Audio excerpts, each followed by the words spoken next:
Bueno, en lo que corresponde a nuestras horas con la profe Claudia Quiroga, un grupo que conformamos Andrés, Charo, Alejandro y yo, tenemos que hacer la dramaturgia del proyecto de fin de año. Dentro de lo que nos tocó, además de hacer la dramaturgia, teníamos que hablar un poco de lo que era la dramaturgia. Se nos ocurrió traer a alguien que sabía un poquito más que nosotros, porque nosotros estamos experimentando. Acá en la zona hay un señor que tiene un par de años de carrera, ¿sí? Es el señor Gabriel Fernández Chavo.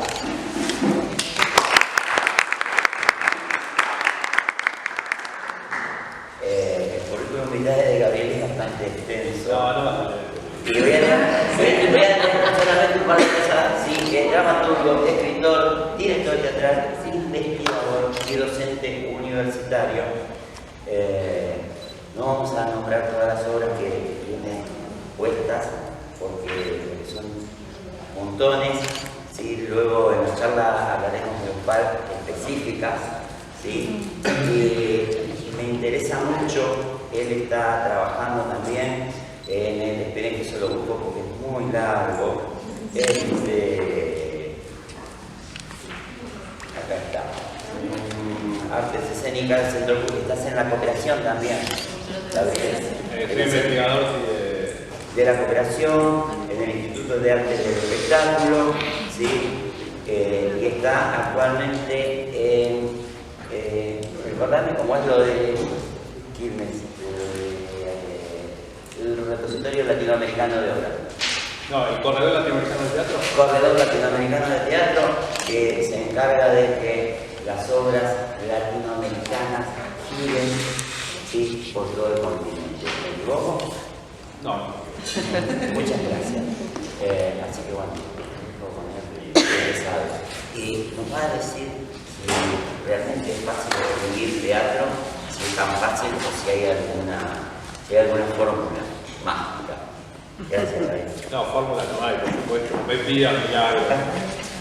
No, estoy acá para acompañar a lo que necesiten, así que no sé, díganme qué les puedo aportar.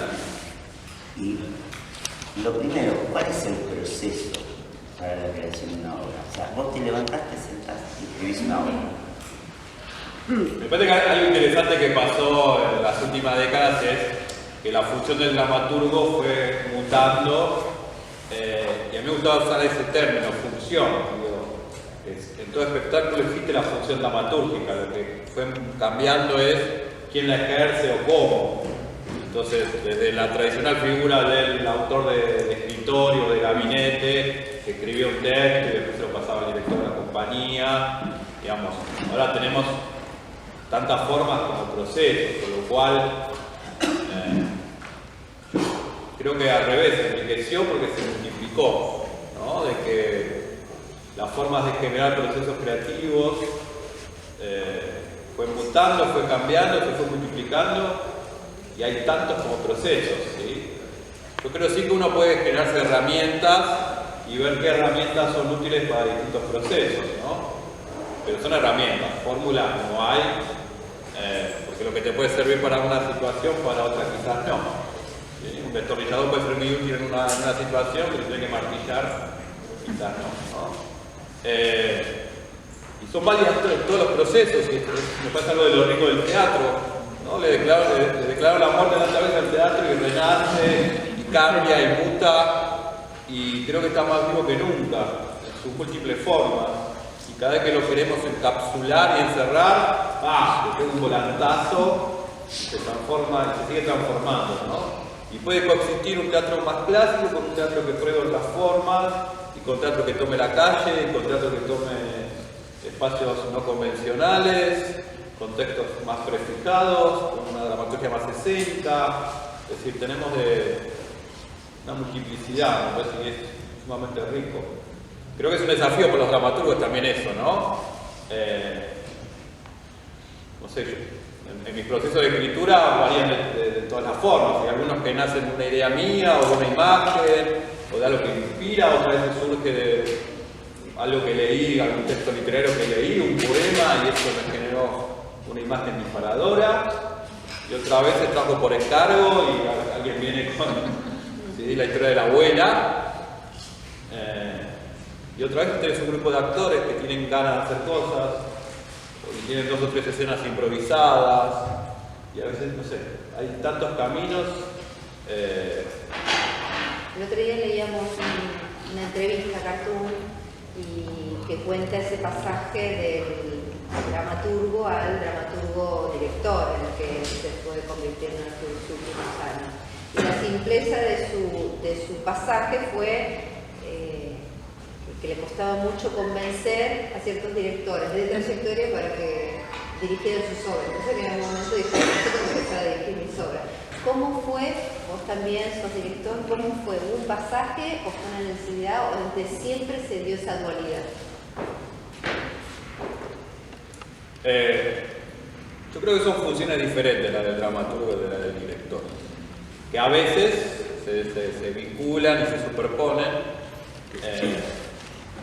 Uno cuando hace dramaturgia y entrega los materiales sabe que tiene que hacer un renunciamiento, para bien y para mal. O sea, que a veces es lo que uno generó en el espectáculo es enriquecido y otras veces no. Y a veces el choque porque claramente el director le va a aportar su propio imaginario, ¿no? Y lo va a llenar sus imágenes y su búsqueda. Entonces uno tiene que aprender a soltar ahí, ¿no? El material. Yo lo que hago es que a veces me encapricho y algunos materiales digo, este es para mí, como que me lo guardo. Este es para otros y este es para mí, como que... ¿Dónde sentís que es para vos? Bueno, siento que se conecta con algo que quiero indagar, investigar. Yo las obras las escribo siempre que quiero investigar algo, indagar algo que me inquieta. O sea, no porque aparezca una hipótesis científica, sino porque digo, bueno, ando con ganas de... Me gusta aprender con las obras. Entonces, cuando me inquieta algo y no lo sé, digo, bueno, voy a escribir sobre eso para poder desarrollar ese proceso, ¿no? Y yo creo fuertemente que el hacer teatral genera un saber propio, que no se genera por otros lados. Yo estoy formado académicamente y trabajo en ámbitos académicos, pero hay un aprendizaje que tiene que ver con lo teatral que no se llega de otra forma. Hay un saber artístico que es propio del arte, digamos, y que por eso sostengo mucho que son profesorados importantísimos los relacionados con lo artístico, porque genera eso también en nuestros estudiantes, ¿no? Un saber que tiene que ver con la emoción, que tiene que ver con la sensibilidad. Es una sensibilidad y una manera de mirar el mundo distinto, ¿no? Es genera una mirada poética sobre el mundo, sobre la vida, sobre la propia experiencia. Entonces cuando ando inquieto sobre un tema, trato de escribir sobre él y la mayoría de veces eso lo trato de montar. Lo que me pasa con la dirección es que, bueno, que la dirección en ámbitos independientes es una demanda muy fuerte y uno está enfrentando un montón de obstáculos, muchos de ellos no creativos, ¿no? Porque los desafíos creativos son más interesantes, pero en la dirección uno se encuentra con un abanico de cosas a resolver, de cargarse al hombro un montón de cosas que a mí a veces me desgasta. Entonces yo dirijo una obra cada 2 o 3 años, por eso. O sea, cuando me desgasto respiro un poco, tomo energía, vuelvo a hacerlo. En el jardín seguís escribiendo. Sí. Estuvimos viendo justo ayer con estas 2 últimas clases con cuarto el postgrado, ¿no? Que habían visto poco, entonces empezamos a indagar un poco de eso, traje algunos materiales. Ayer vimos Villa y discurso de Guillermo Calderón, chileno, y empezamos a ver esto del teatro documental, el teatro biodramático. ¿Cuál es la función ahí? Porque en general cuando pensamos en dramaturgia estamos pensando en alguien que se sienta y que piensa en la estructura dramática sobre una temática y desarrolla eso. El postdrama viene a romper un poco esto y algo vos adelantaste que a veces te trae alguien la historia de su abuela y todos los diarios de su abuela. ¿Cuál es la función ahí dramatúrgica en lo que hoy consideramos lo postdramático? Sí, es una categoría difícil igual lo postdramático, ¿no? O sea, como todo lo que se le pone. Sí, porque ya incluso el post está hablando en relación a algo que no es, pero a la vez está vinculado, ¿no? Lehmann, que fue el que primero que aportó ese concepto, El después momento que les pasé ayer, un poco después se asustó de lo que se generó Con lo que dijo. Con lo que dijo, dijo, che, no es tan así, no lo tomen tan así. No, lo que yo creo es, en relación a eso, que los materiales fuentes, de los cuales nos proveemos para la escritura, también es múltiple. Y puede ser la imaginación, como también puede ser elementos biográficos, elementos históricos, elementos reales. Pero sea lo que fuera, en mi opinión, siempre entra después en una máquina poética creativa. Digo, aunque yo empiece a hablar ahora en primera persona, digamos, inevitablemente hay algo del salto ontológico de la ficción que va a pasar.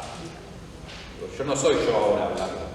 Soy yo en este momento donde estoy siendo influenciado por la mirada de ustedes, que me modifica, me cambia, donde estoy seleccionando qué digo y qué no digo, qué apariencia general de ustedes, digamos. O sea, dejo de ser real en términos de presentación. Sí creo como que se produce lo mismo de todo trabajo con lo documental, que es un abordaje y es una lectura sobre lo real, ¿no? Es un poco también lo que le pasó al cine documental. Lo que tenemos son puntos de vista sobre lo real, pero es eso, ¿no? Es una construcción poética sobre lo real. Hay un interés de acercarse a lo real, pero sabiendo que no podemos contar lo real. O sea, nunca, porque hay una selección, hay una edición, hay una modificación. Acompañé, yo estaba con una beca en Brasil y estaba presentando un trabajo Lola Arias, que trabaja bastante, y estaba haciendo un espectáculo con policías de San Pablo, donde contaban su primera experiencia al disparar o al matar a alguien. Y yo estuve en los ensayos, ¿no? O sea, pude ver los ensayos. Claro, ¿qué pasaba? Mientras ella entrevistaba a los policías, y era así, con ella sola, aparecían un montón de cosas interesantísimas. Ella, por supuesto, lo empezó a editar, decir, bueno, esto contalo, esto no, lo editó. Después, cuando llega el día del espectáculo, claro, sos policía, no sos actor. Cuando sube al escenario, ¿qué empezó a hacer el personaje? Empezó a actuar. Empezó a ser personaje. Empezó a hacer de sí mismo. O sea, y se notaba la actuación, entonces lo hacía mal. O sea, porque estaba haciendo lo que creía que esperaba que fuera. Y como no era actor, no tenía herramienta de actuación, ¿sí? Igual aparece ese vicio, lo tenemos mucho los actores muchas veces. Entonces es una dificultad, ¿no? Porque el cine lo resuelve más fácil porque el cine puede no repetir a veces. Entonces, trabajar con los actores, si agarrás la frescura de eso sin repetir, pero el teatro tiene el problema de la repetición. O sea, tenemos que hacer como que la primera vez algo un montón de veces. Entonces, a veces que el no actor, y no tiene herramientas de actuación, después empieza a actuar y a actuar mal. Pero a mí me parece que son formatos interesantes de probar. La cuestión es saber que inevitablemente después uno genera un montón de procedimientos que tienen que ver con lo creativo. Eso, decinos, porque a lo mejor todos no saben qué es un procedimiento. Sí, un poquito bueno. A veces nombramos algunas palabras, pero bueno, ¿qué es procedimiento? Y ejemplos. Sí. Tiene que ver con las operaciones que uno realiza sobre un material para lograr un efecto determinado. Es decir, ¿por qué inicio el espectáculo con esto? ¿Sí? ¿Por qué a tantos minutos hago una modificación, un cambio? ¿Por qué lo termino de esta forma? ¿Cómo estructuro? ¿Cómo mantengo un arco dramático? No sé, depende del espectáculo. Digamos, los procedimientos son justamente las decisiones estéticas que uno toma para lograr un efecto. Que está en todo espectáculo, digo. Una vez se lo hace inconscientemente incluso. a cuanto más extenso es el espectáculo, más decisiones estéticas tiene que tomar, porque no es lo mismo sostener la atención 10 minutos o 5, donde ya no hay problemas estructurales, ¿sí? Porque ya con un solo efecto puedo lograr la atención, que si algo que dura 90 minutos. Ya ahí armé una carpa mucho más grande que le tengo que poner otros palitos, para otras vigas, otra columna para sostenerlo, ¿no? Entonces tengo que decidir ahí, tomar decisiones estéticas. Esto que digo va, por ejemplo, la textualidad dramática está también un poco en discusión. Ya algunos hablan de texturas incluso, porque ya no se usa la palabra nada más. Hay muchos guiones, hay mucho texto dramático que ya viene con muchos links de videos, o sea, links de YouTube, o sea, hay ya algunos que están hablando de mediaturgos, no dramaturgos, mediaturgos, por el poder de la imagen y cómo de alguna manera cosas que no aparecen en la palabra ya aparecen con la imagen, y ese ejercicio de decir cómo organizo lo visual. De una manera Becker, que ya lo planteó en uno de sus libros, ¿no? Que hacía esos gráficos así como súper, en medio de una escritura te armaba todo un gráfico como si fuera un mapa de algo, ¿no? Para que te ubiques. Era muy detallista. Claro, cuanto más múltiples son los registros que tiene un espectáculo, su fijación posible dramatúrgica también es más compleja. ¿Sí? ¿Cómo registro esto? ¿Cómo registro lo performático? ¿Cómo registro? ¿No? Como la danza, que también, ¿no? A veces se pone... Ayer hablamos de eso, porque de alguna manera está dentro de estos géneros la performance. Al principio de año estuvimos pasando por el cuerpo situaciones performáticas, investigamos bastante, y sobre todo en Cosmopolita, que el espacio Cosmopolita nos brindaba con posibilidades de indagar lo performático. ¿Había algún procedimiento para abordar la dramaturgia de la performance?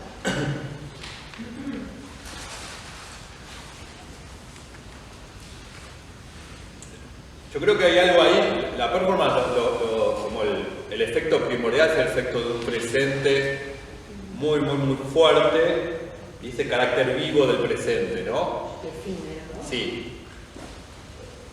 Yo creo que ahí, digamos, lo que suele trabajar dramatúrgicamente es no una fijación textual, sino en todo caso una fijación de acciones,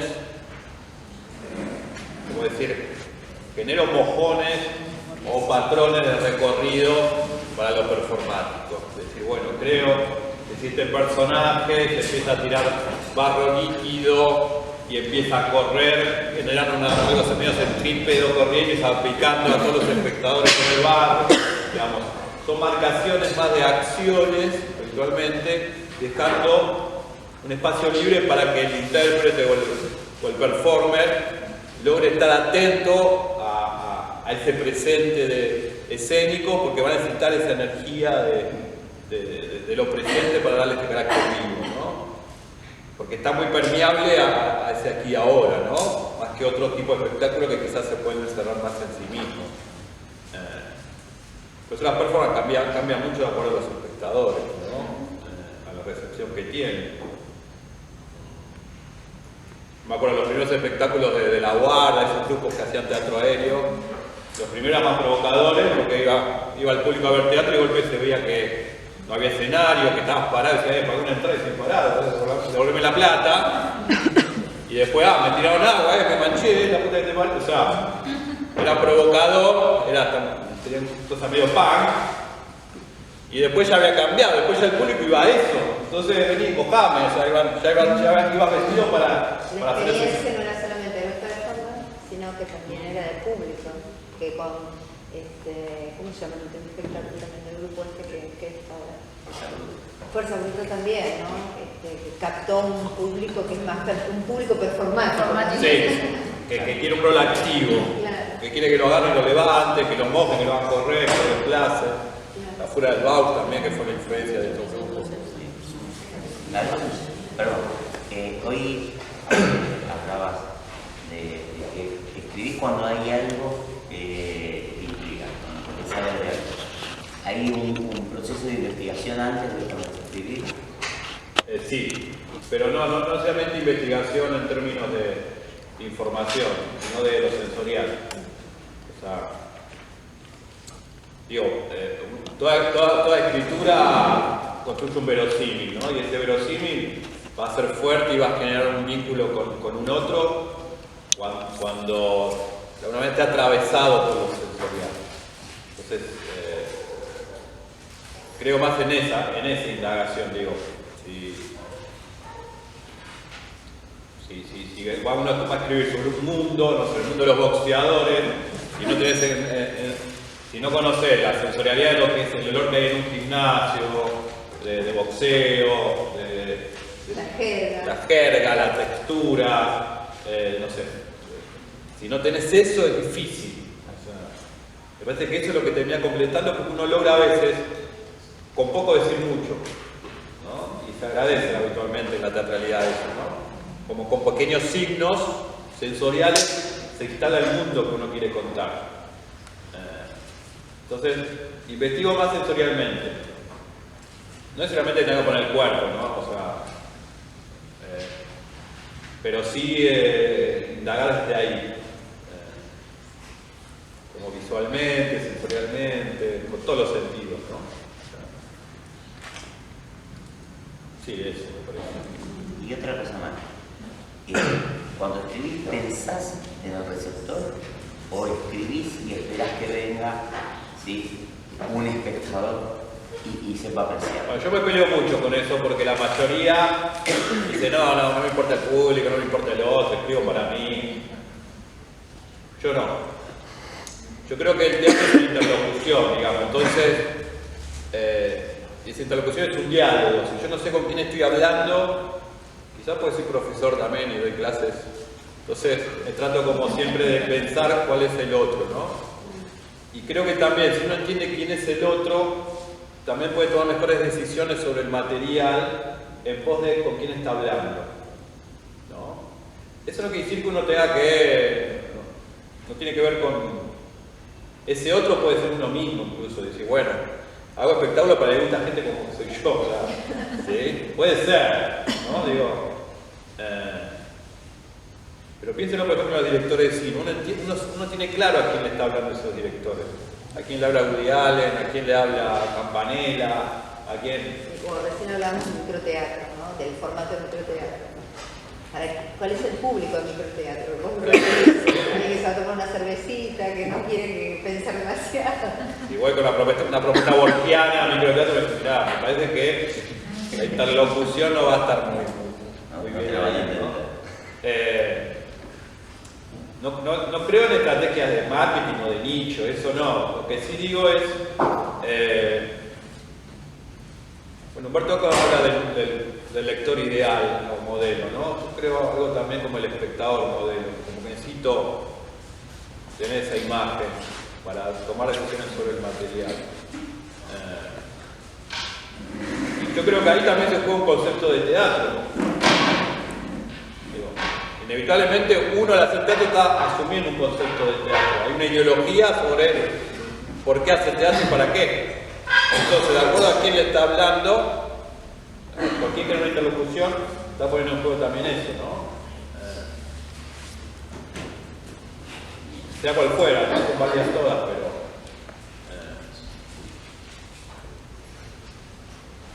sí, eso. Creo que es un otro que me ayuda a construir decisiones. Por ejemplo, a ver, si uno hace un montaje hoy de ciertos clásicos de grotesco, es difícil para un público de 20, 30 años comprenderlo. Digo, ¿pero por qué? Si son obras geniales. Yo agarro Discépolo, a mí me encanta. Digo, ¿por qué voy a tener que tocar? Bueno, pero pará, cuando escribió Discépolo,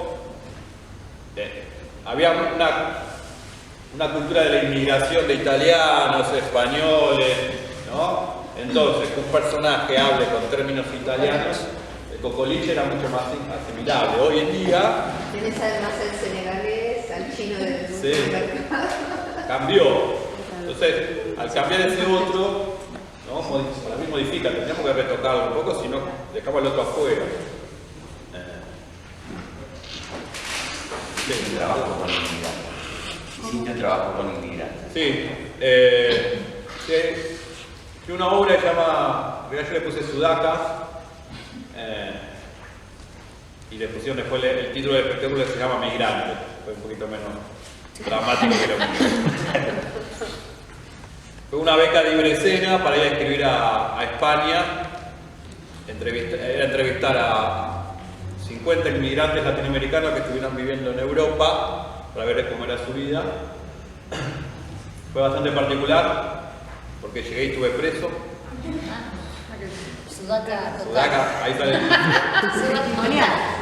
Sí. ¿Por qué fue el motivo de la detención? Llego al aeropuerto de Madrid de Barajas y me preguntan motivo de viaje, se me ocurrió decir, tengo una beca. Y decir beca se ve que como decir vengo a trabajar ilegalmente. Entonces, son unas alarmas. Adentro, señor. Tenga la amabilidad. Sí. El aeropuerto de Madrid tiene un centro de detención arriba, en el tercer piso. Típico, o sea, como en Ya tiene para película. escribir beca. No, bueno, me sirvió. Me imaginaba la beca. Vigilar y castigar. Sí. Tuve 2 días ahí. 2 días. 2 días, problema diplomático, Para ¿no? terminar. Juicio, todo eso. Con juicio. Con juicio, sí, porque para expulsar tiene que hacerte un juicio de expulsión. 48 horas. Te expulsaron. Es una obra de teatro, ¿no? Tengo guardado el pasaporte con el sello de expulsión. Y tengo como una ley que dice el Reino de España expulsa, Sí. ¿Y cómo te rescataron? Cuando me estaban llevando al avión para mandarme de vuelta, Alguien cuando apareció. estaba subiendo, se asoma uno y dice, ¿te vas a tal? Sí, tráelo. Como de película, Y ve ante primer plano la mano agarradita. y la embajada argentina en España había hecho una presentación judicial y salió ahí justo un recurso de amparo de un juez que dijo, no, no viene a trabajar, viene una beca nada más, y me dejaron de ahí, me bajaron del avión. Por eso tengo todo sellado como que me expulsaron porque llegaron a expulsarme, pero me bajaron. Y escribí esa obra, me sirvió ahí, estaba un poquito enojado. Y ahora la están montando, hizo temporada del Teatro del Pueblo y... Que es maravilloso, ¿no? Porque estás yendo a investigar un trabajo documental sobre la migración. Y te pasa, claro. te pasa una de las situaciones límites del migrante. Sí, estuve 2 días con toda la... Adrenalina de... los migrantes que Europa no quiere, ¿no? Éramos rumanos, venezolanos, argentinos, africanos, marroquíes. Éramos... ¿Y eso está plasmado en la obra? ¿O En parte sí, en parte sí.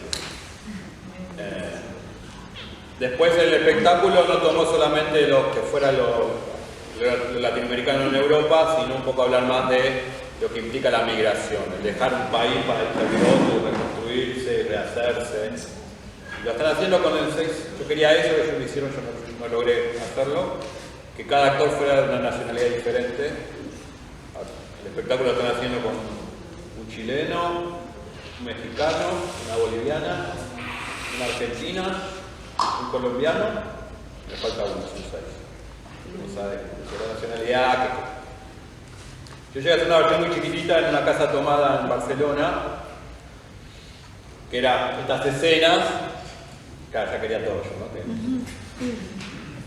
Estas escenas pasan en una casa tomada y vos ibas por los cuartos y te iban cocinando la comida nativa, digamos, de cada región. Era como una gran fiesta. intercontinental? Sí, pero ahí me encontré con una problemática. Ahí fue una dificultad por 2 cosas, para ver cómo trabajar lo biográfico y lo real.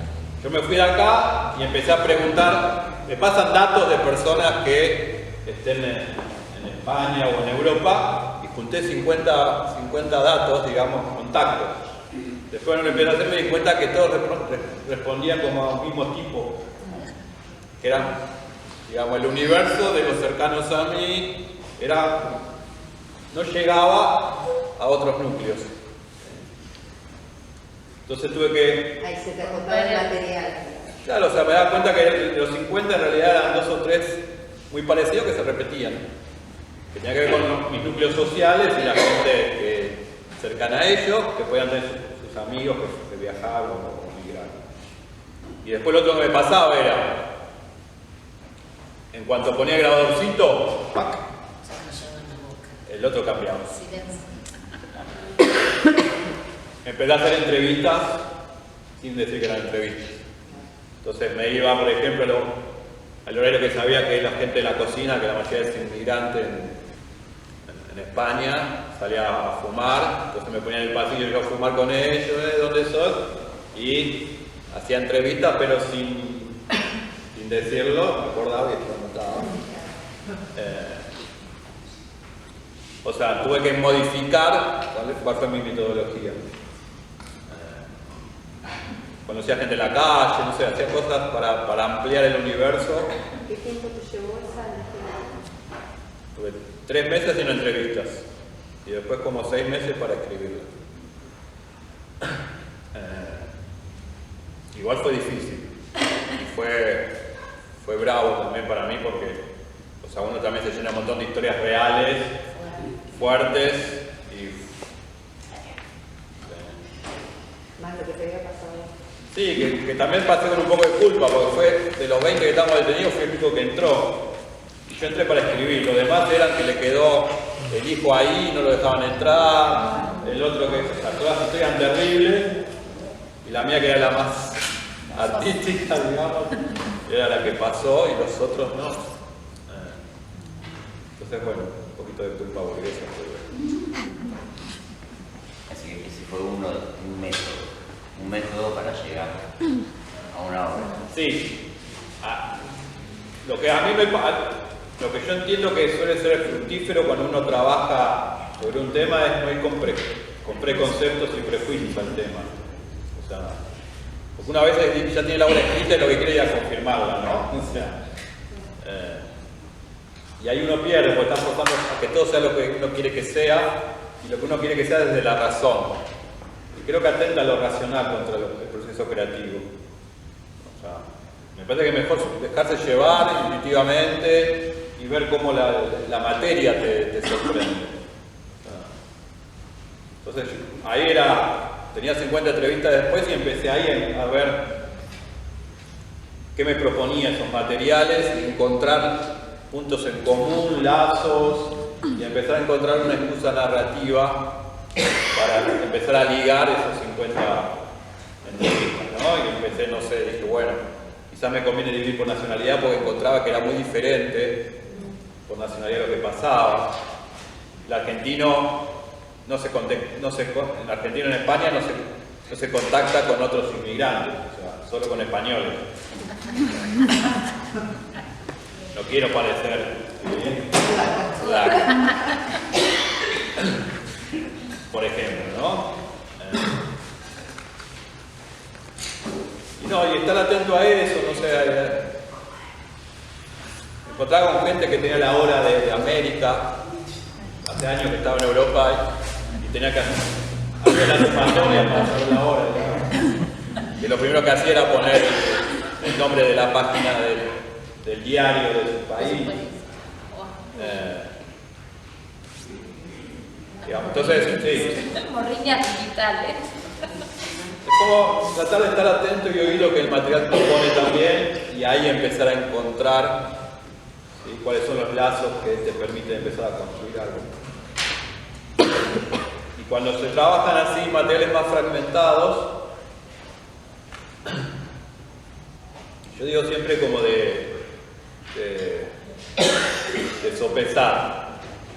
A cuanto el material es más fragmentado o más complejo, estructuralmente creo que sea más simple o más clásico es mejor y viceversa, ¿no? Entonces, por ejemplo, a este de la migración, que era muy fragmentado, le hice una estructura muy clásica, pero porque ya el material que tenía ahí era muy fragmentado, saltaban muchos protagonistas, iba de acá para allá, entonces en la estructura traté de generarle como esa cohesión, una base simple. Como otras veces, cuando veo que el material es más chiquito, puedo estructuralmente jugar distinto. Puedo hacer saltos temporales, probar otras cosas, ¿no? O sea, como que raro sobre raro, yo te digo, bueno, raro sobre no raro. Y la mujer de la anatomía. Sí. ¿Sí? ¿Cómo fue el proceso? ¿Cómo? Que eleva la pregunta porque si no el fondo... La mujer del anatomista, sí. No, ahí tomé una base histórica. La mujer anatomista trata sobre lo que pasó con el cuerpo de Eva Perón cuando fallece. ¿Vieron? Que hay todo un misticismo, una mitología sobre eso. Era una obra que yo hice con un grupo de España, entonces una compañía española que se llama Clara, la actriz, sí. Pero Clara actuaba y a la vez teníamos un acuerdo con una compañía española que hicimos con ellos. Era una obra que se iba a hacer aquí y después se iba a hacer en España, entonces buscamos una figura que sea de interés para ambos países y aparecía la figura de Eva Perón. A mí me gusta, uso mucho un concepto que es el que viene de Freud, que es la idea del desplazamiento. O sea, que Freud lo trabaja cuando analiza el tema de los sueños, de lo onírico, que habla del desplazamiento y la condensación. El desplazamiento es correr, generar corrimientos. A mí me gusta siempre tratar de correr las cosas un poquito, que algo nos parezca conocido, pero a la vez algo un poquito extrañado. Entonces, decía, no quiero ir directamente sobre Eva y sobre algo que ya se habló mucho. Entonces, ese desplazamiento le dice, ¿qué pasa si cuento la historia del personaje de la esposa del médico que embalsamó a Eva y que a ella todo el tiempo le dice, mirá, el médico se enamoró de ella, hasta tiene sexo con el cuerpo momificado? Entonces, reconstruí la historia, pero del personaje. Es un triángulo amoroso donde una de las partes es un cuerpo sin vida y está contado desde ella, ¿no? Una mujer que vino desde España para seguir a su marido médico anatomista y cuando está acá y dejó todo, siente que se sacrificó toda su vida por su esposo, se da cuenta que su esposo está enamorado, ¿sí?, del cuerpo que está momificando, que se le va Perón, y tiene que competir con ella, ¿no?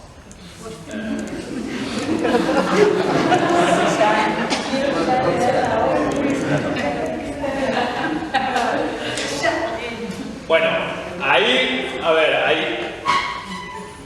por supuesto me tomé un montón de libertades, o sea, no me interesaba lo histórico, me interesaba lo mitológico de eso, digo.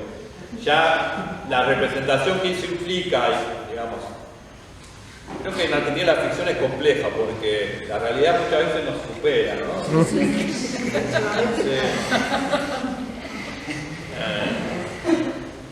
Ya pensar lo que implicó un cuerpo de una persona y lo que podía representar simbólicamente, las cosas que pudieron hacer con ese cuerpo, digamos, no hay ficción posible para eso. Entonces me interesaba más lo mitológico que había con eso. Y hay mucho, no sé. Por ejemplo, estaba el mito de que se hicieron 2 reproducciones en cera del cuerpo de Eva, para que cuando la vinieran a llevárselo no supieran cuál era la verdadera, que la madre no puede identificar, que era perfecto, no sabía cuál era.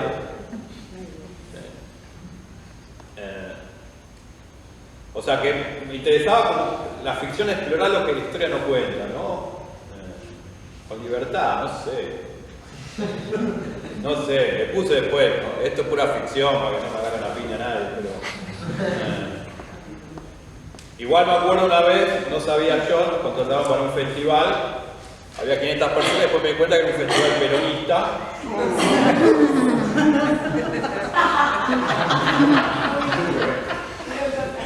Me di cuenta cuando llegamos, estaba lleno de banderas, ¿no? Era un sindicato que había hecho un festival. Formosa. Leyó nada más que la obra trataba sobre... Tenía que ver algo con Eva Perón. Nos contrataron, nos llevan, nos pagan, fuimos. Y Clara me decía, estos textos no los puedo decir, nos van a pegar trompadas. Porque Porque claro, o sea, está construida desde la mujer que está odiando a Eva porque le quitó cariño. Entonces, tiene textos muy fuertes. Bueno, hizo una dramaturgia en vivo, Clara, hay cosas que se, bueno, la que sienta decir, la que no. Sí. Dramaturgia por eso. Y ahí trabajar en una novela, también una novela de Tomás Eloy Martínez, Santa Evita, que me sirvió mucho. Ahora estoy escribiendo una segunda sobre este mundo también. Se queda acá. Primicia. No, porque es como una segunda parte, porque ¿qué pasa después? En los 70, cuando Perón está viviendo en Puerta de Hierro en Madrid con su segunda esposa, con Isabel, le devuelven el cuerpo de Eva y él convive, Perón, con su esposa y en el living con el cuerpo de Eva momificado. ¿Pero por qué en el living? ¿Pero por qué en el living? No entraba en la cama. En los 70 el living era living. La pieza iba a ser un poco peor. En los 70 aparte del living era una cuestión. No, pero digo, habiendo seguramente una casa tan grande, ¿por qué en el living? Porque así la visitaban. No, y porque imagínate lo que representaba, no íbamos al garaje. En la casa de los caseros. Y ahí encima vivían con López Rega, que es en el grupo. Hermoso. Y ahí está el mito de que cuando Perón se iba, López Rega con Isabelita le hacían unos trabajos de brujería al cuerpo de Eva, no, para sacarle el carisma a Eva y ponérselo a Isabelita. Hermoso. Así que bueno, estoy escribiendo sobre eso. Una obra que Perón es un fantasma, no parece, ¿no? O sea, está pero no está. Por las dudas, No, esta cosa medio omnipresente, vieron que parece que Perón está en todos lados siempre. Y después porque es difícil ponerle un cuerpo, ¿no? Que no sea la plaza. Cuando menos también. ¿Qué te pasa cuando vos al principio dijiste que había obras que escribías y obras que escribías para dirigir? ¿Qué te pasa cuando alguien dirige una obra de esas que vos escribiste para dirigir? No la doy. Tiene derecho de autor. No lo sé de derecho. La Mujer Anatomista la dirigí yo y me la pidieron un montón porque funcionó muy bien. No, nunca la di. No soportaría ver. ¿Y qué pasó con aquellas obras que las diste, muy confiado, y sentiste que se contaba otra cosa de lo que habías escrito? No, que no era una decisión solamente de puesta, sino que se contaba otra cosa que la que habías escrito. ¿Ocurrió? Sí. A veces para bien y a veces para mal, ¿no? Pero entiendo que es como la regla del juego y está bien. Yo soy director también, entonces entiendo eso. Entiendo que el director tiene que tener libertad de usar el material dramatúrgico y hacer lo que quiera con él, digamos. Me la banco, digamos, ¿no? O sea, uno a veces también en la puesta en escena descubre cosas que no se dio cuenta en la escritura, ¿no? Sí, se iluminan zonas que no estaban. Sí. Una de las primeras obras que escribí yo se llama Mano Traslúcida, que actuaba Juan Maco. Yo saqué foto. Ahí está. Mariana. Mariana Cruz Azada también. Trataba, es una historia muy conurbana, era un dealer que vendía droga y que desaparecía de golpe. Muy conurbano, ¿no? Y hablaba, bueno, cuando se hace en el trato del pueblo empiezan a salir críticas de Capital. Y claro, era otra lectura muy diferente porque no tenían el concepto tan conurbano. Entonces, por ejemplo, el que había desaparecido lo tomaban desde otra dimensión, por ejemplo, más política. No lo veían como algo meramente policial. O sea, que nota una lectura diferente que yo decía, yo no entendí eso. O sea, era... y después creo que los directores también van en busca de un material y les resuena por algo diferente a veces de lo que a uno le resonaba en la escritura. Y está bien. La apuesta esta de la migración de los migrantes la directora lo hizo en un teatro físico, que no es algo que yo haya escrito pensando en eso, y le dio su vida. Hay cosas que se retroalimentaron para mejor y otras quizás no, pero me parece que es válido. Yo soy bastante buen dramaturgo con los directores, digamos. No soy esto que, me sacaste una coma, te voy a quedar trompada, no, creo que queda libertad. O sea, creo que el director es el que finalmente es el dueño del espectáculo con sus actores. Entonces, hay que ser generoso y dejarlo trabajar tranquilo. Cuando me invitan voy a ver los ensayos, pero si no me preguntan no opino. Cuando me dicen opinión, veo la instancia en la que están. Si ya van a estrenar la semana que viene, le voy a decir. Digo, no, ahí hay que apoyar, ¿no? O sea, y podrá renacer en otra versión. Sí. Hoy te consulté sobre si cuando escribías pensabas en el espectador. Y ahora te pregunto si cuando escribís pensás en el espacio donde se va a montar. Sí. ¿Y qué preferís? ¿Un espacio convencional o uno no convencional? Yo diferencio el espacio de la construcción ficcional y el espacio real. Yo doy clase de dramaturgia, ¿no? En la EMAD, en varios lugares, y se nota la diferencia ahí. Cuando uno escribe pensando en la escritura ya en el espacio físico real, uno achica el imaginario de una forma muy grande que después cuando se pasa la puesta en escena se vuelve a achicar. Entonces digo, si yo voy a escribir sobre una estación de servicio abandonada, tengo que en la escritura, tengo que la sensorialidad imaginaria de eso. Después el director hará la síntesis con el escenógrafo de cómo eso lo puedo plasmar en un escenario. No escatimar en todo lo que te imaginas. No, porque es lo que construye el mundo. Si yo ya estoy pensando, la estación de servicio va a ser unos cartones, ¿sí?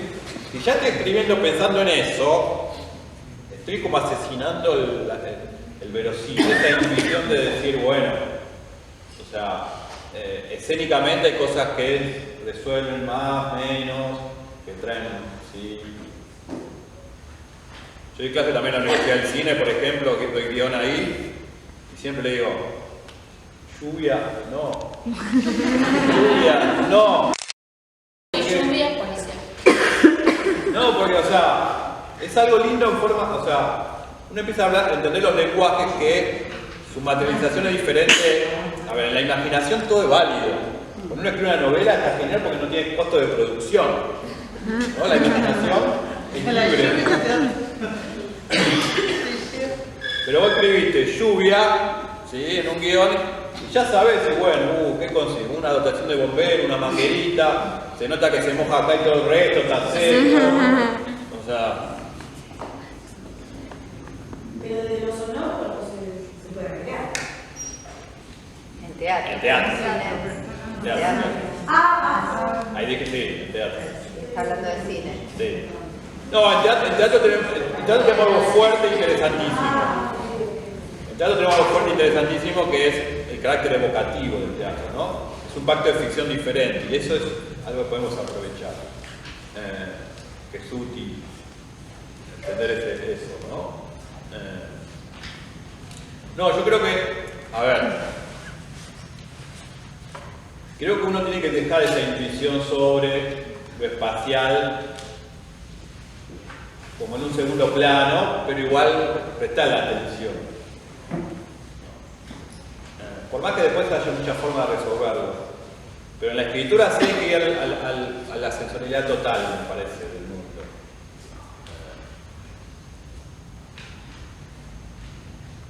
Pero sí, yo la mayoría de veces pienso dónde lo voy a estrenar. ¿Dónde lo voy a estrenar? O sea, porque genera. O sea, cada espacio genera cosas diferentes y le puede ir a favor al material o en contra.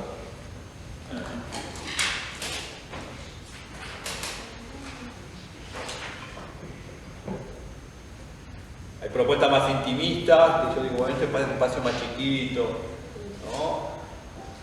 Hay otras obras que las siento que son más grandes y que no sé, después ya no les bestia, que es un galponazo hermoso, pero que es así, es amplísimo. Que digo, bueno, hay carpa más de esto, ¿no? Y hay las energías también, como que hay obras que tienen una energía, tienen otra, que uno va trabajando.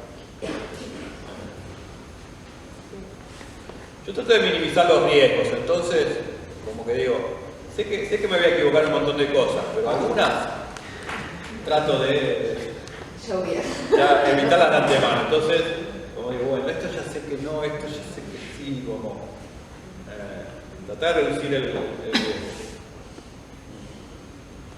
Entonces, prever esto de qué tipo de interlocución, qué tipo de espacio, qué tipo de producción va a tener el espectáculo. Voy a escribir por encargo una obra, que era acá, sobre Gauchito Gil, ¿no? Y es una obra que son como 20, porque son bailarines, músicos, acróbatas, no sé qué van a hacer, pero yo estoy escribiendo, o sea, desde esa complejidad, es decir, bueno, va a haber música en vivo, lo van a colgar al Gauchito no sé de dónde, hay unos acróbatas, o sea, ya en la escritura estoy diciendo, bueno, exploto eso, exploto lo que sé que tengo como elementos para trabajar. Como a veces puedo escribir un monólogo que yo sé que para determinada actriz y digo, bueno, o sea, como Clara, que es española, y ya le escribo a ella. No busco, o sea, es española, me gusta su tono, le escribo ahí, o sea, le escribo a ella. Tiene una fisicalidad también especial, Sí. O sea, claro, como que potencio eso que ya sé que tengo. Bueno, el caso es eso, ¿no? Potenciar lo poco que tenemos, decir, bueno, explotar.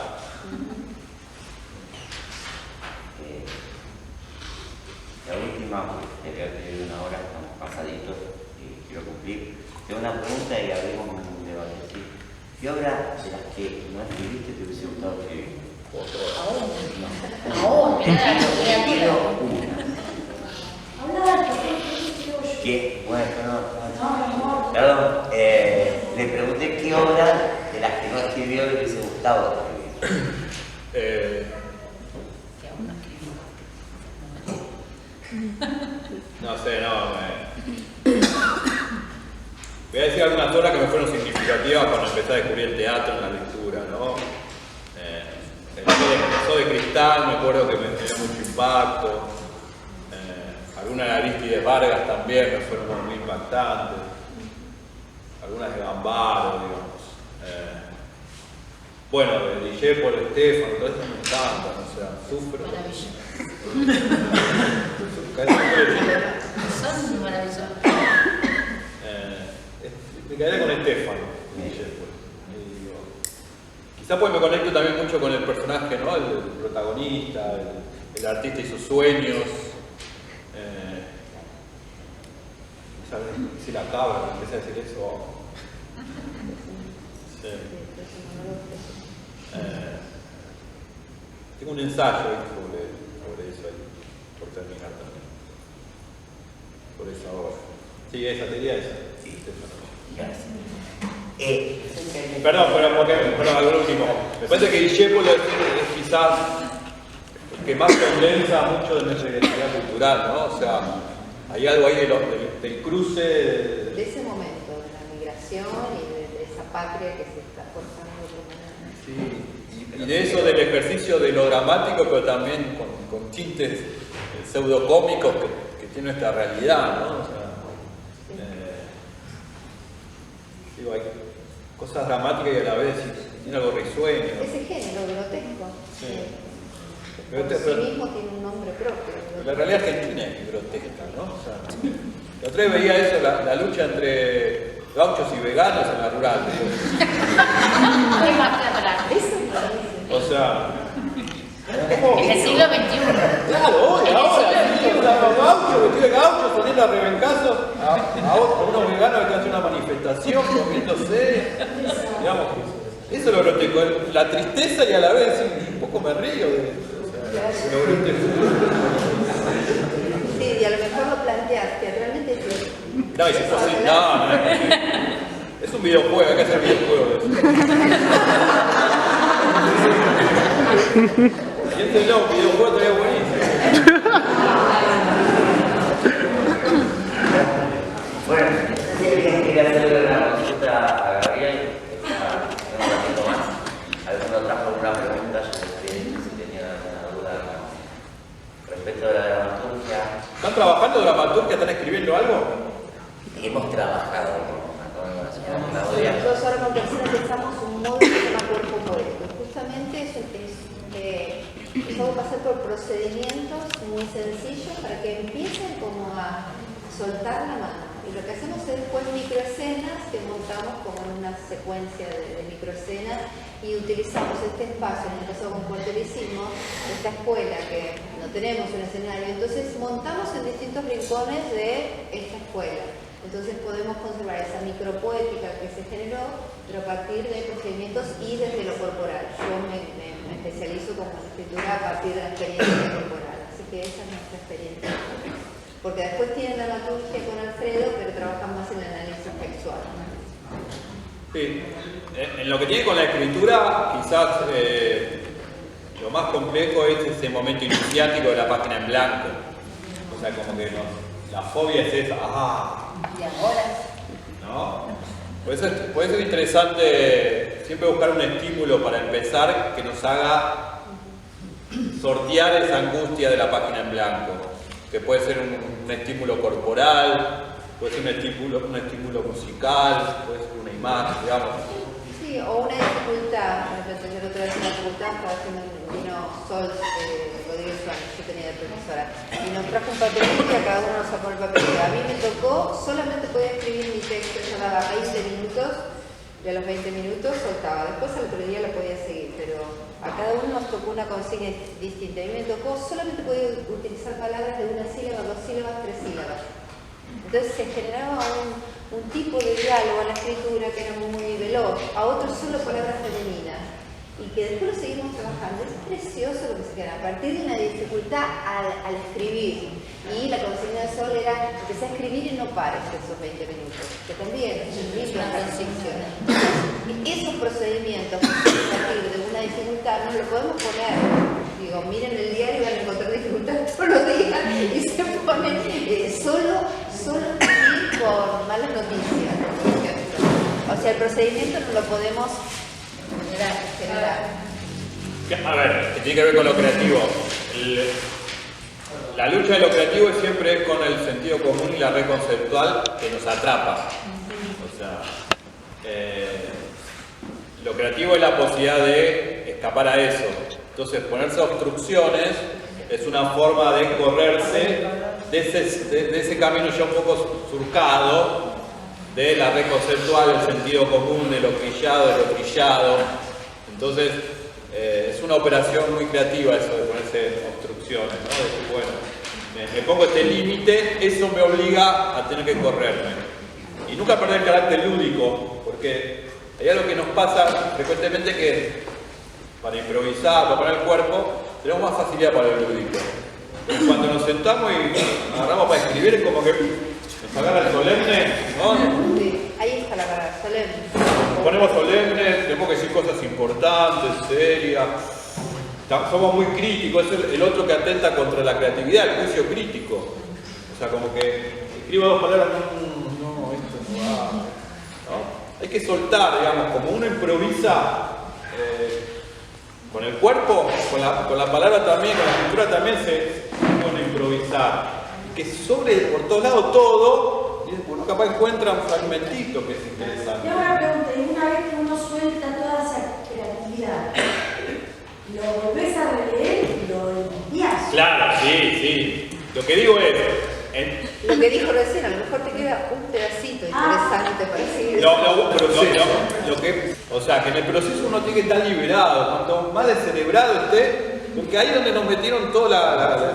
¿Qué pasa cuando vos estás haciendo ahora un tema, por ejemplo, el peronismo? Sí. Estás haciendo sobre el peronismo y decís, ¿cómo cuento el peronismo de manera humorística sin ofender a los peronistas, pero tampoco siendo ultra condescendiente con el peronismo? Porque el peronismo tiene 200 millones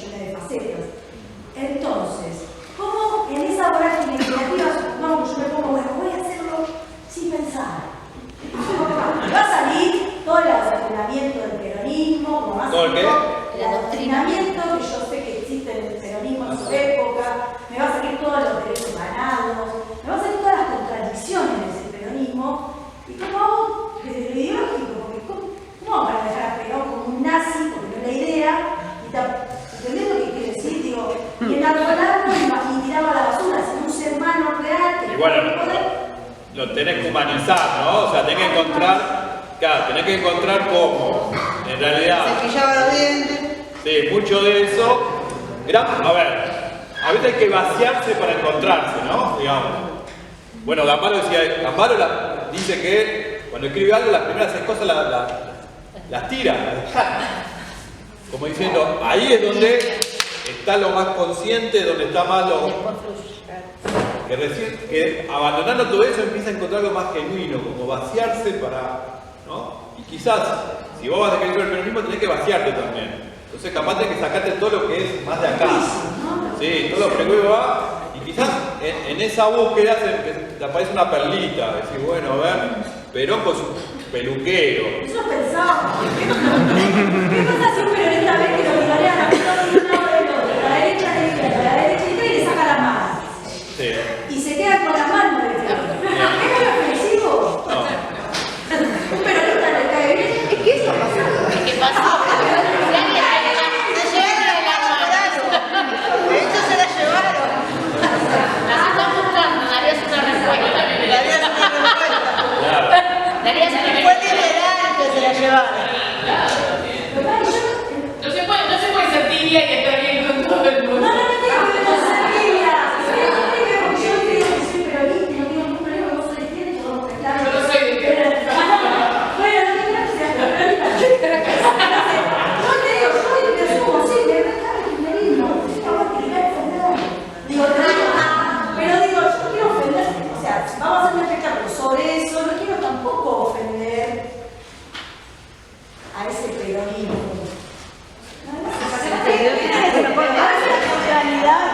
A veces me estoy poniendo obstáculos y no debería. Pero vos querés sacar. encontrar la neutralidad en la obra. ¿Querés encontrar la neutralidad en la obra? ¿Ya? ¿Neutralidad? No, neutral no nada. No, neutral. Lo que quiere decir cómo uno hace para lidiar con su cuestión ideológica y la cuestión ideológica de ese espectador que comentaba él. ¿Entendés? Aunque no es un espectáculo dirigido a los periodistas, es un espectáculo dirigido abiertamente. ¿Entendés? Entonces, como bueno, ¿cómo jugar con una mierda Perón? Y tampoco digo, pero como bajarlo a la tierra. ¿Verdad? Venga, No, a ver, yo creo que lo que a mí me pasa, ¿no? Es, trato de que no tener que yo tomar la consecuencia. O sea, que a veces uno está muy preocupado en lo que quiere generar y decir, entonces todo lo que construye es arquetípico para eso. Como decir, se nota la intención desde el minuto 1 que todo esto está al servicio de lo que yo quería decir. Digo, a mí ahí atenta me parece contra el material creativo. Porque al espectador le va a pasar eso también. Se nota que estás queriendo decir algo, quizás en términos más expositivos. Diga, bueno, capaz escribir un ensayo, escribir una nota, no sé, postularte, no sé, hacer un discurso político, donde ahí esa idea puede ser muy fructífera. Yo creo que el teatro es más potente y que quizás puede encontrar múltiples formas de decir que va más allá de una idea. Cuando uno hace un trabajo genuino sobre un material, suele generar signos más abiertos, múltiples, donde no lo puedo cerrar tanto. O sea, que quizás pueda abordar el peronismo y de su multiplicidad. Es todo este quilombo el peronismo. O sea, pero eso se logra cuando no traté de domar el material, sino que fui generando los procesos para ir alimentando, no que fuera creciendo, sin querer yo hacer un Frankenstein mío. A mí me aburren mucho los espectáculos donde veo minuto 10 ya sé lo que me quiere decir el director. Digo, o sea, déjame que yo genere mi percepción. ¿No? Digo, me son mucho más significativos los espectáculos. Yo siento que están abriendo y no cerrando. Que están abriendo, que me tiran la pelota para decir, bueno, pensá las cosas vos también. Si no me da la idea más de un autor o director con la idea de iluminado, que sabe más que el resto y que viene a hablar, vengo a traer la gran verdad, Giles, ¿sí? O sea, siento eso. no sé, yo leo Hamlet y me sigue pasando eso, me sigue pasando, digo, y está explotando un montón de cosas ahí. Y por eso también se sigue revitalizando en distintas épocas, porque son preguntas que no tienen respuesta del todo. Viene tu viejo, te hace un mandato, me dice, hago esto, no hago esto, está bien lo que está haciendo mi viejo, no, o sea, digamos, como que se reformula siempre el dilema. A mí, no sé, a mí me interesa más eso.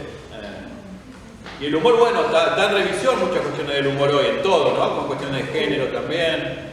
El humor... cuando se esfuerzan en querer hacer algo de género, no tiene idea y no matar.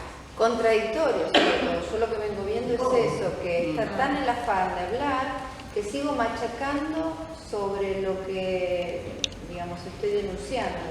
Y por lo menos mi postura es que basta de llevar el material de la violencia a escena, porque sigo reproduciendo la escena. Y para mí esa es una gran equivocación. Sí. Entonces hablo de la violencia con más violencia. Sí. La comedia ha tenido históricamente un valor interpelativo muy fuerte, ¿no? O sea, uno ve, claro, la comedia de Aristófanes, uno ve Las Nubes, que se burlaba de los sofistas, y lo pone medio a Sócrates como personaje, y lo hacía y estaba Sócrates en el público, digamos. Eso es bancar la parada, ¿no? No es tan... es una metáfora tan lejana, sino mucho más concreta, ¿no? Así que... yo sí, en cualquier tema sería como indagar y buscar y ver cómo en esa búsqueda, ¿sí? Empezar a encontrar un hilito que si por acá, si tiro empieza a aparecer algo genuino e interesante, ¿sí? Quizás te das cuenta que, o sea, a veces es lo tangencial, quizás desde las manos te lleva a otra cosa, de las manos de Perónico te lleva a otra cosa, y ahí es el hilo, ¿no? Que te permite hablar sin ser expositivo, y sí que te gane una idea previa. Sí, además también depende del código con el que lo abordaste, lo van a hacer. Yo creo que el grotesco en ese sentido te permite un montón de cosas, o incluso el código de Clown, el código de Clown que te permiten jugar con esas cosas muchísimo. Como no, lo social les pasa por otro lado, como que entran de lleno en eso y queda claro que están haciendo un chiste de algo fuerte, como están las dos caras, como bueno, esto es verdad, pero también podemos como bromear sobre eso. Ahí lo... Sí, coincido. ¿Alguna pregunta?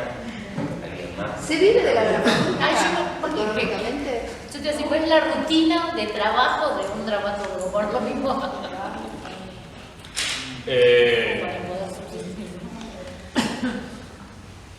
Bueno, usted sabe por ley que al dramaturgo le corresponde el 10% de lo que deposita de Bordero. Sí, pero viene Durren a cobrar, te da Anieta de Durren, no te digo, ¿verdad? Está toda la familia. Yo creo en Argentina debe haber 10 autores que vivan de la escritura nada más, ni Cartoon vive de la escritura nada más.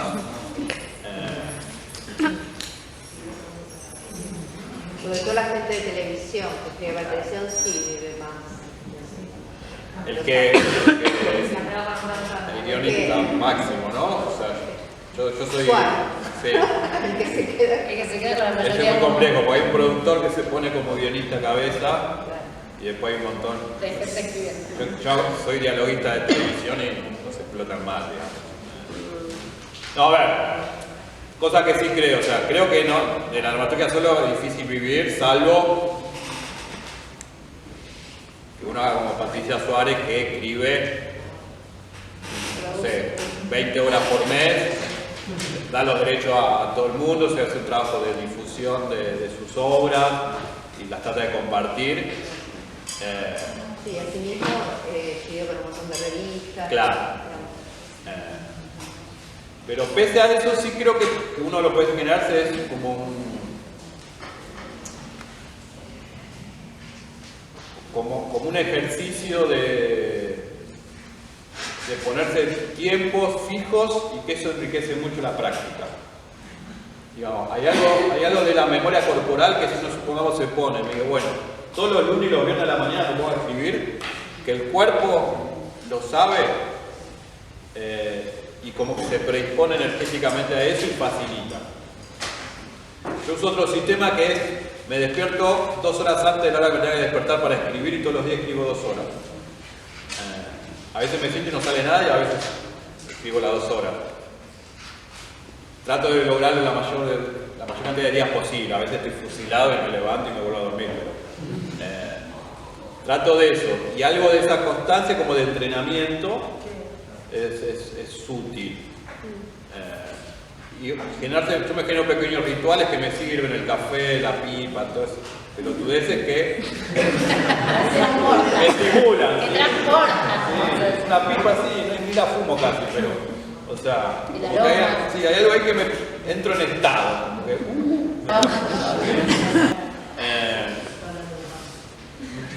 Y después creo que la dramaturgia tiene que estar cerca de los grupos, de las compañías, de la escena siempre, digamos.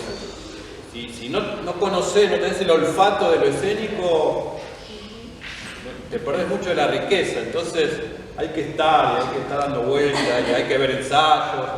Yo voy a ver todos los ensayos de gente que me invita que no tengan nada que ver conmigo, pero es fascinante ver los procesos Una pregunta, ¿escribiste sobre laboratorios así? ¿Tenés dramaturgia sobre laboratorios de actores? O sea, sobre las improvisaciones, escribir obras. Sí. Hay una obra que escribió llama Aluminio, que era un grupo de actores que tenían un montón de escenas improvisadas y yo llegué, tenían armado casi como una obra ellos y dije, bueno, tomo cosas, rompí un montón de otras y hice toda una escritura a partir de esas improvisaciones.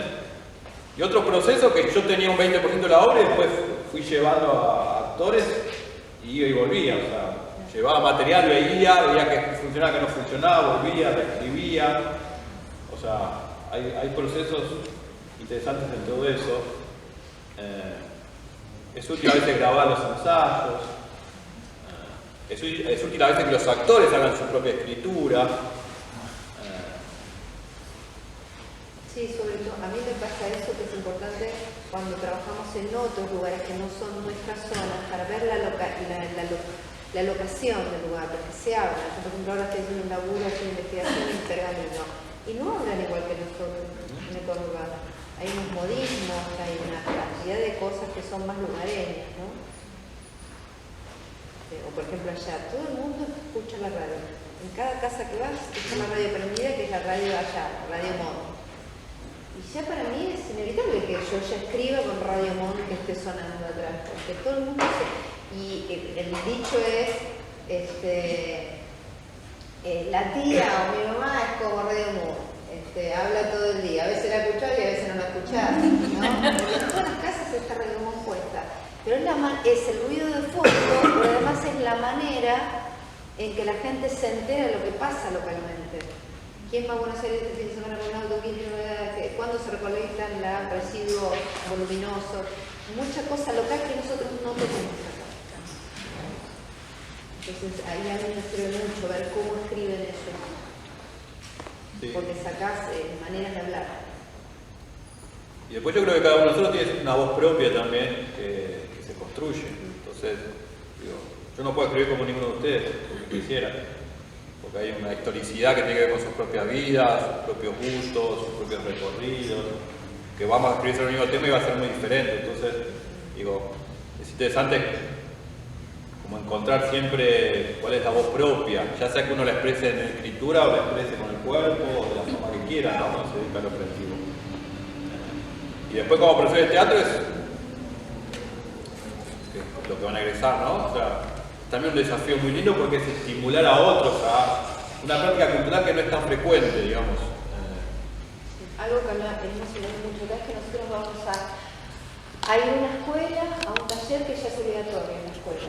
No siempre los chiques los adolescentes quieren hacer teatro y que la escritura puede ser una posibilidad de dar voz a aquellas personas que no tienen ganas de estar adelante actuando. Y la palabra escrita puede ser un mundo que se les abra muchísimo. Porque los procedimientos que vamos a abordar posiblemente sean corporales, de un juego teatral, pero darle a esa persona, a ese chique, a ese adolescente, la palabra escrita, como decía, vos podés ser quien relate nuestras historias, puede ser revolucionario. Sí, porque uno le está dando voz muchas veces a personas que habitualmente no son escuchadas, ¿no? Entonces eso es revolucionario para... Sí. ¿no? O sea, y que pueda expresar libremente lo que siente, lo que cree, lo que piensa, sin ser juzgado, sin ser corregido, digamos, que es válido su mirada. Y todo lo que vemos en teatro, ¿no? Que no es solamente que tenemos que actuar en la materia La materia de teatro en la escuela, que es complejo. Y es muy útil también, me parece, usar la imaginación, como uno usa la imaginación para lo creativo, la imaginación para lo pedagógico. Es decir, cómo renuevo la forma de llegar. Yo di muchos años clases en secundaria, por ejemplo, y en un momento entré en crisis y me di cuenta que cuando empecé a usar la creatividad para las clases también, se abrió una cosa, cuando caía con algo distinto a las clases, eran clases geniales.